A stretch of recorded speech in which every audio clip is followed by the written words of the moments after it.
सोचते कुछ है और हो कुछ और जाता है। तो हम तीनों बहनों ने सोचा क्यों ना इस लगे हाथों रूम को भी पेंट कर दिया जाए। आज का दिन सिलेक्ट करना ये हमारी सबसे बड़ी गलती थी। तो सबसे पहले हमने इस रूम को खाली करना शुरू किया। तो हमने फ्रिज हटाने से शुरुआत की। इस फ्रिज को किचन में ले जाते हमारी जान निकल गई, क्योंकि पहले तो किचन का गेट ही छोटा पड़ रहा था और फिर जब हमने इसे किचन में रखा तो वहाँ पे स्पेस ही नहीं बच रहा था और किचन से इसे वापस निकालने के लिए हमारे पास बिल्कुल हिम्मत नहीं थी। तो हमने इसे वहीं पर छोड़ दिया। ये सब करने के बाद मैं रेस्ट कर ही रही थी, इतने में पता लगता है कि किचन का टैप खराब हो गया है। फिर क्या, रूम को छोड़ के हमें किचन में लगना पड़ा। फिर दीदी 2 टैप लेके आई और साथ में अंकल को भी लेके आई। तो हमारा प्लान सिर्फ था 2 टैप चेंज कराने का, पर हुआ ऐसा कि सारे घर के टैप ठीक कराने पड़े और ये सब करके अंकल वापस गए। हम लोग गेट पे खड़े ही थे, फिर से हमें कॉल आ गया अंकल का और वो हमें बता रहे थे कि उनकी बाइक पर उनका हेलमेट था, वो अब है नहीं। और ये सुनने के बाद हम भी टेंशन में आ गए, क्योंकि जितना ज्यादा उन्होंने अर्न नहीं किया उससे ज्यादा तो उनका नुकसान हो गया। And we were just praying कि उनका हेलमेट उन्हें वापस मिल जाए। तो इसलिए हम सीधा आ गए न्यूज चैनल के ऑफिस में। अब आप सोचेंगे कि चोरी की कंप्लेंट तो पुलिस स्टेशन में की जाती है, तो हम लोग न्यूज चैनल वाले ऑफिस में क्यों आ गए? क्योंकि इनके ऑफिस के बाहर कैमरास लगे हुए हैं। तो हमने सोचा कुछ तो इन्फॉर्मेशन हमें मिल ही जाएगी। And by God's grace uncle का हेलमेट वहीं मिल गया। And we were so happy. और इस सब भसड़ के चक्कर में शाम के 5 बज गए और हमने अभी तक कुछ नहीं खाया है, चाय नमकीन के नाश्ते के अलावा। और ये दिन तो हमारे लिए काफी लंबा होने वाला है और आगे की अपडेट्स आपको नेक्स्ट ब्लॉग में मिलेगी। Bye.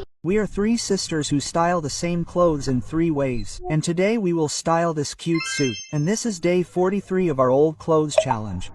I bought this suit in 202, and this was the same suit because of which I bought that red suit. I wanted a straight cut suit, but you got this for me. But it was good, so I bought it. I will wear these earrings as a gift. Here's my final look.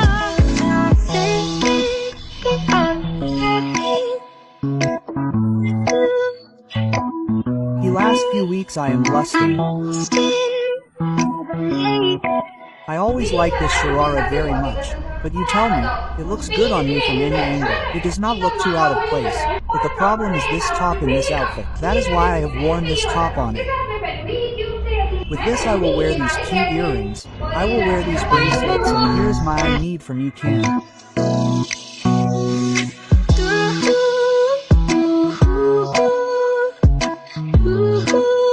So I will use only this sharara to make my look different. So for the top, we will do DIY everything. So my base is ready, which prepares the base for the food. But dressing is needed. So for dressing we will use this red chunni. We will fold the dupatta and take it behind like this. After taking it crisscross from behind, we will pin it here. And our DIY top is ready. Brother, whoever knows stitching, please try stitching like this and tell me. Yes.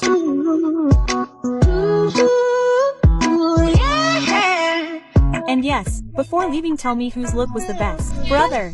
हमें 3 बहनें जो अकेले रहना सीख रही हैं। तो आज डोसे का बैटर फर्मेंट हो गया था, पर भाई गलती मुझसे ये हुई थी कि मुझसे दाल का रेशियो बिगड़ गया था। इसलिए अब मुझे टेंशन हो रही थी कि इससे एक अच्छा डोसा बन पाएगा या नहीं। एक बात तो है भाई, मेरी छोटी दीदी के अंदर टैलेंट तो है। ऐसे टाइम पे मेरी छोटी दीदी को दूसरों को काम पे लगाना बहुत अच्छी तरीके से आता है। सारा काम जल्दी हो और डोसा जल्दी खाने को मिले, इसलिए छोटी दीदी कद्दू को काटने के लिए बैठ गयी। पर इन्हें देख के लग रहा है कि इनकी सूखी बाजुओं में दम नहीं है और मुझे लग रहा था ये कद्दू काट ही नहीं पाएंगी। पर ना भाई, आज तो मैं मान गई, छोटी दीदी से खाने के नाम पे आप कुछ भी काम करा सकते हो। अब छोटी दीदी ने इतना काम कर दिया है तो बड़ी दीदी का काम करना तो बनता ही है। तो उन्होंने भी जल्दी से सांभर बनाया और डोसा बनाया और सबसे पहले टेस्ट करने को मुझे मिला। और अगर टेस्ट की बात की जाए, वैसे तो सब बढ़िया था, पर यहाँ पे थोड़ा मेरे से दाल का रेशियो बिगड़ा था, वो टेस्ट में पता लग रहा था। मेरे बाद छोटी दीदी भी खाने में लग गई और यहाँ दीदी की गर्मी में डोसा बना बना के दीदी की हालत टाइट हो गई थी और वो कह रही थी मैंने बना के खिलाया है, अब मुझे बना के खिलाया जाए। और इतना सुनते ही छोटी दीदी की जान निकल गई। तो ये था हमारी लिविंग अलोन सीरीज का डे 17। बाय।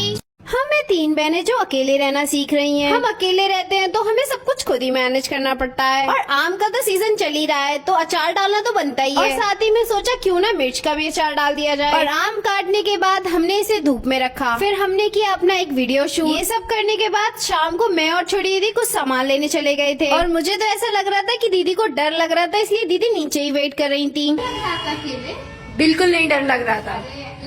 और शाम को दीदी ने बनाई तहेरी। वैसे तो ठीक ही बनी थी, बस इसमें हल्की सी थोड़ी सी मिर्च हो गई थी। फिर रात में हमें फिर से भूख लगाई। फिर दीदी ने हमारे लिए बनाई मैगी और जिसे खा के तो मजा ही आ गया था। रात में थोड़ा थोड़ा पानी बरसा तो हमने सोचा कि हम अपने प्लांट्स को जाल के नीचे रख देंगे क्योंकि ये काफी मुरझा गए हैं। मुझे ऐसा लगता है कि घर के प्लांट्स को बाहर के इंसान का टच पसंद नहीं आता है और हमारे प्लांट्स के साथ भी कुछ ऐसा ही हुआ है। जब तक हमने इन्हें जाल के नीचे रखा तब तक पानी लगभग बंद हो गया था, पर बादल गरज रहे थे एंड वी वर प्रेइंग कि बारिश हो जाए और इसी थॉट के साथ हम सोने चले गए थे। तो ये था हमारी लिविंग अलोन सीरीज का डे 11। बाय। हमें 3 बहनें जो अकेले रहना सीख रही हैं। आज सुबह उठते ही हमारा पार्सल आ गया। इस पार्सल की पैकेजिंग बहुत ही अजीब थी, मतलब थी ही नहीं। जो हिस्सा मुझसे ट्राइपॉड का टूट गया था हमने वही ऑर्डर किया था। तो दीदी इसको लगा के देख रही थी जो कि सही से लग नहीं रहा था। और तब तक मैं सो के उठ के आई। मैंने कहा लाओ मैं लगाती हूँ, आपसे तो कुछ होगा नहीं। और इसे लगाते हुए मैं यही सोच रही थी अगर ये सही से लगा नहीं ना तो मेरी शामत आ जाएगी। पर भाई मैं बच गई, अच्छी तरीके से फिट हो गया। और शाम होते होते हमें अच्छा नहीं लग रहा था तो हमने सोचा क्यों ना बाहर चले। यहाँ पर भी छोटी दीदी पानी की बोतल लेके चल रही है। फिर हम लोग एक शॉप पे गए, वहाँ से एक फ्रूटी ली अपने लिए और फिर रास्ते में दिख गए गोलगप्पे और उन्हें खाए बिना तो हम रह नहीं सकते थे। और यहाँ पर मुझे ही अपनी इज्जत का फालूदा निकालते हुए सूखी पापड़ी मांगनी पड़ी। तब पीछे से ये दोनों लोग भी बोलने लगे कि इनको भी एक एक चाहिए। फिर हम लोग पार्क आ गए और इस गेट में बड़ी दीदी हमेशा फंस जाती हैं और इसलिए मैं इन पे हंस रही थी। हंसना मेरे ऊपर ही भारी पड़ गया क्योंकि ये तो इस बार आराम से निकल गई और मेरे चोट लग गई। फ्रूटी पी के दीदी ने बोला चलो अंदर घास में चल के बैठते हैं। हम बैठने वाले थे वैसे ही हमें घास में कुछ दिखाई दिया और जैसे ही हमें समझ में आया ये सांप का बच्चा है हम लोग वहाँ से भाग दिए। कमेंट करके जरूर बताना क्या ये बेबी स्नेक ही था। हम घर आए तो हमें हमारे घर के सामने बेल दिखा तो दीदी ने जल्दी से कहा कि रोटी लेके आओ। हमारे घर में जितनी भी रोटियां बचती हैं हम फ्रिज में ही उसे इकट्ठा करते रहते हैं और फिर बेल को खिला देते हैं। फिर छोटी दीदी ने बाल्टी में पानी भी रखा लाके उसके लिए। तो ये था हमारी लिविंग अलोन सीरीज का डे 10। बाय। हमें 3 बहनें जो अकेले रहना सीख रही हैं। तो आज हमें जाना था चावल उठाने। तो दीदी ने सोचा क्यों ना लगे हाथों आईब्रो भी करवा ली जाए। तो दीदी सिर्फ अपनी एक जगह से ही आईब्रो करवाती हैं क्योंकि दीदी आईब्रो के मामले में किसी पे ट्रस्ट नहीं करती हैं। और वो आंटी आज थी नहीं इसलिए दीदी का काम भी नहीं हुआ। और इधर हमें डॉग दिखा और इसे डॉग कहना सही नहीं होगा गाइस क्योंकि इतना ज्यादा हैंडसम लग रहा था कि आपको क्या ही बताऊं। पर साथ ही में हमें इससे डर भी लग रहा था। और उधर से निकलने के बाद हम पहुँच गए चक्की पे अपने चावल उठाने के लिए और उधर भी हमें वेट करना पड़ा। फिर हम घर आए और घर आने के बाद एज यूजुअल इस बोरी को उठाने का काम ज्योति ही करेगी। और इधर छोटी दीदी का ड्रामा अलग ही चल रहा था। इतनी छोटी सी पॉलिथीन उठा के कह रही मैं तो थक गई। और इन सब के बीच एक बात तो बताना मैं आपको भूल ही गई। जब हम वापस आ रहे थे घर के लिए तो एक ई रिक्शे वाले ने लगभग हमको टक्कर मारी दी थी। अब आप सोचेंगे ऐसा तो हो ही जाता है, कौन सा उसने जानबूझ के किया, पर ये उसने जानबूझ के किया था। सारा रोड खाली हुआ था और हम लोग भी साइड से चल रहे थे, बिल्कुल साइड से सारा रोड खाली था, पर वो इंटेंशनली अपने आगे वाले पहिए से हमारी स्कूटी के पीछे वाले पहिए को हिट करना चाहता था। और पता नहीं मुझे कैसे सेंस आया, मैंने पीछे मुड़ के देखा और वो बस थोड़े से इंचेस दूर था। मैं एकदम से चीखने लगी तो दीदी ने स्कूटी एकदम से साइड में की और वो हमें अजीब सा लुक देके एकदम से भाग गया। And we were so shocked कि अभी हमारे साथ हुआ क्या, पर भगवान की कृपा से हम बच गए। तो आज मैंने और दीदी ने तो काफी मेहनत कर ली है तो मैंने सोचा क्यों ना छोटी दीदी को अब काम पे लगाया जाए। और इधर ये मैडम अपने टचअप में बिजी है, पर भाई मैं हूँ, काम तो करवा ही लेती हूँ। तो हम ना चावल को डिवाइड कर लेते हैं। अच्छे चावल हम नॉर्मली खाने के लिए रखते हैं और टूटे हुए चावलों को हम यूज करते हैं डोसे के बैटर के लिए। अब मैं तो चली खाना खाने। तो ये था हमारी लिविंग अलोन सीरीज का डे 16। बाय। हमें 3 बहनें जो अकेली रहती हैं। तो मैं अपनी छोटी दीदी के बारे में क्या ही बताऊं। छोटी दीदी तो सच में छोटी दीदी है। जहाँ पे छोटी दीदी को टेडीज और बलून्स दिखते हैं वहाँ पे तो ये पागल हो जाती हैं। और अभी भी ये पागल हो रखी हैं क्योंकि इन्हें दिख गए हैं कार्टून वाले बलून्स। और ये बड़ी दीदी से कह रही है कि दिला दो प्लीज दिला दो। एंड बड़ी दीदी भी लाइक इतनी बड़ी हो गई हो अब तो इन सब चीजों के बारे में सोचना छोड़ दो। और बेचारी को बलून्स नहीं मिले, पर जब तक वो बलून वाले भैया चले नहीं गए तब तक वो खड़ी होके वहाँ पे टुकटुकी लगा के देखती रही और बाद में मुझसे कह रही तुम दिला दो यार। अब बताओ मैं कैसे दिला दूं, मेरे पास तो 1 रुपया नहीं है। अपडेट दी थी मनी प्लांट्स की जो कि ये स्टिक नहीं हो रहे हैं। आपके पास कोई सजेशन हो तो कमेंट्स में जरूर बताइएगा। और फिर भाई शाम को हम गए सरसों से तेल निकलवाने के लिए और वहाँ पे जाके पता लगा कि मशीन तो बंद हो गई है तो कल ही आना पड़ेगा। पर दीदी हार मानने वाली नहीं थी, उन्होंने कहा नहीं काम तो आज ही होगा। फिर हम दूसरी शॉप पे गए और वहाँ पे लिटरली हमें 2 घंटे लग गए। लिटरली 1 घंटे तो हमने खड़े खड़े ही वेट किया। और आज तो हम पानी की बोतल भी ले जाना भूल गए थे। तो आज प्यास बुझाने के लिए हमने फ्रूटी का सहारा लिया। तो 2 घंटे से ऊपर वेट करने के बाद हमारा काम भी हो ही गया। फिर हमने घर आके अपना सामान रखा और हमें कुछ और चाहिए था तो हम मार्ट चले गए। और वहाँ से आने के बाद हमने पिए कड़क चाय और साथ में एक क्यूट से टोस्ट भी थे। तो इस पैकेट में निकले थे कुल 7 पीसेस। तो 2-2 करके तो सबने बांटी लिए थे। जो एक्स्ट्रा बचा हुआ था वो छोटी दीदी को दिया गया क्योंकि आज हम लोगों ने फ्रूटी पी है तो कंपनसेट करना तो बनता था। तो ये था हमारी लिविंग अलोन सीरीज का डे 15। बाय। हम तीन बहनें जो एक ही कपड़े को तीन तरीके से स्टाइल करते हैं और आज हम स्टाइल करेंगे इस ड्रेस को। मुझे पता चला कि मेरी बहनें बर्थडे गिफ्ट दे रही हैं, तो मैंने उनसे रो धो के कहा कि मुझे यही वाली ड्रेस दे दो, क्योंकि उन्हें ये ड्रेस पसंद नहीं आई थी। तो मेरी बहनें गई उस मॉल में, जाके उन्होंने इस ड्रेस को देखा और मेरी बहनों पूछ रही क्या पक्का आपको यही चाहिए, क्योंकि उन लोगों को लास्ट तक पसंद नहीं आई थी ये ड्रेस। और मैं ठहरी द ग्रेट पू, अब अपनी बात न मनवाऊं ऐसा तो हो ही नहीं सकता। और कैमरे के पीछे मेरी बहनें अभी भी लड़ रही हैं कि ये ड्रेस कितनी बेकार लग रही है, हम इसे क्यों ही स्टाइल कर रहे हैं, उन्हें इतनी ज्यादा नापसंद है ये ड्रेस। आपकी पू हो गई है तैयार, अब अपनी पू के ब्यूटी शॉट्स भी देख लो।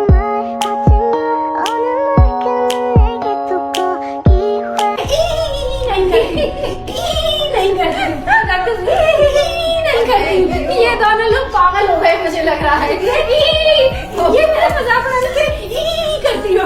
मैं नहीं करती, मैं नहीं बात करूंगी किसी से। तो दीदी ने भाई ऐसी ड्रेस पहन ली थी, मुझे ये ड्रेस ऐसी तो बिल्कुल पसंद नहीं, एकदम झगोला झगोला लगती है। तो तुम्हारी बहन इससे कुछ नई इनोवेशन तो निकालेगी। बहन ने ड्रेस तो बना ली है इतनी प्यारी सी, मुझे यकीन नहीं हो रहा कि इतनी प्यारी सी बना ली है। अब थोड़ा टचअप करना तो बनता है, तो मैं ये पहनूंगी ये वाली इयररिंग्स। अब ये ड्रेस ना तुम्हारी बहन रखेगी अपनी बहन से लेके, क्योंकि अब मुझे ये ड्रेस बहुत अच्छी लग रही है। पहले ये झगोला झगोला लग रही थी, बट नाउ इट्स लाइक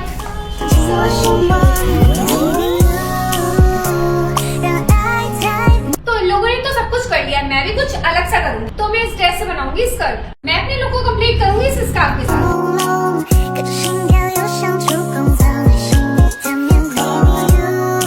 एक तो मेरे पास ये लुक है और दूसरा ऑप्शन मैं दिखाती हूँ, और दूसरा लुक मेरे पास ये है।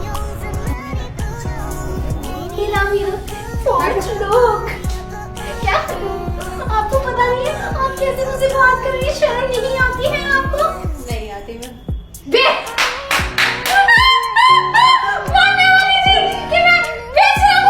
मैं तो ये था हमारे ओल्ड क्लोथ चैलेंज का 12th डे। और हाँ, आपको सबसे बेस्ट लुक कौन सा लगा कमेंट्स में बताइएगा। आगे के चैलेंजेस देखने के लिए आपको चैनल सब्सक्राइब करना पड़ेगा। हम तीन बहनें जो एक ही कपड़े को तीन तरीके से स्टाइल करते हैं। और ये है हमारे ओल्ड क्लोथ चैलेंज का डे 37। और आज हम स्टाइल करेंगे इस प्यारे से अनारकली को। तो ये सूट ना बड़ी दीदी का है और ये हमने लिया था अपने मामा की शादी में, और वहाँ पे इतनी भसड़ हुई कि वो स्टोरी बहुत लंबी हो जाएगी। फिर भी मैं कोशिश करूंगी काट छाट के आपको सारी स्टोरी बता दूं। तो सबसे पहली भसड़ यही थी कि हमारे पापा हमें ले जाने के लिए तैयार नहीं थे। उनका मानना था कि गाँव में शादी हो रही है तो वहाँ पे लड़कियां जाती है, पर भाई हम कहाँ रुकने वाले थे। हमने पापा को जैसे तैसे मना ही लिया, और वहाँ का हाल देख के हमें पता लगा पापा हमें क्यों मना कर रहे थे। मुझे मिला था नया नया टैबलेट, मामा और मामी की पिक्चर्स क्लिक कर रही थी, तो वहाँ पे कुछ लड़के खड़े हुए थे और वो कमेंट पास कर रहे थे।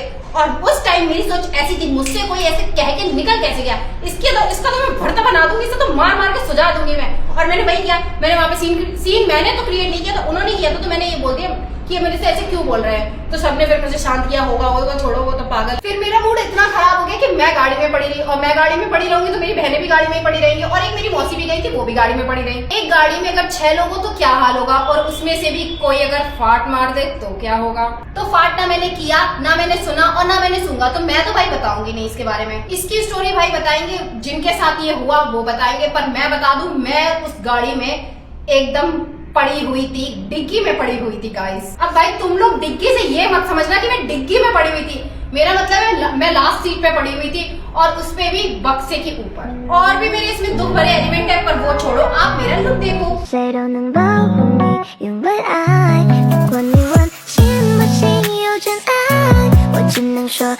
सूट को कुछ ऐसा बना लिया है, मैं मस्त गाड़ी में आराम से पीछे सो रही थी और फिर किसी ने फाट मारी। मतलब मुझे तो ऐसा एम्बैरेसमेंट फील हुआ, मैंने कहा पूजा मर जाओ, तो मैं सोचा तुम जिंदा ही नहीं हो, क्योंकि मुझे ये तो नहीं पता था किसने फाट मारी है। पर यार मैं उसका ब्लेम क्यों लेती कि मैंने फाट मारी। मैं सच बता दूं, उस बदबू को सूंघते सूंघते मेरी हालत खराब। अब ये फाट किसने मारी थी ये तो मेरी बहन ही आपको बताएगी। तब तक आप लोग मेरा लुक देखो और बताना जरूर थी मैंने इसे कैसे स्टाइल किया।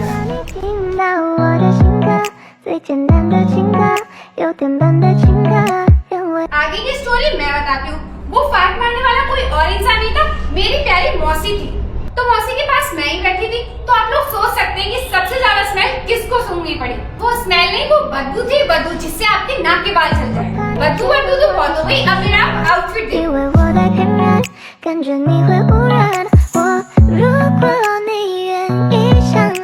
我的男子气可以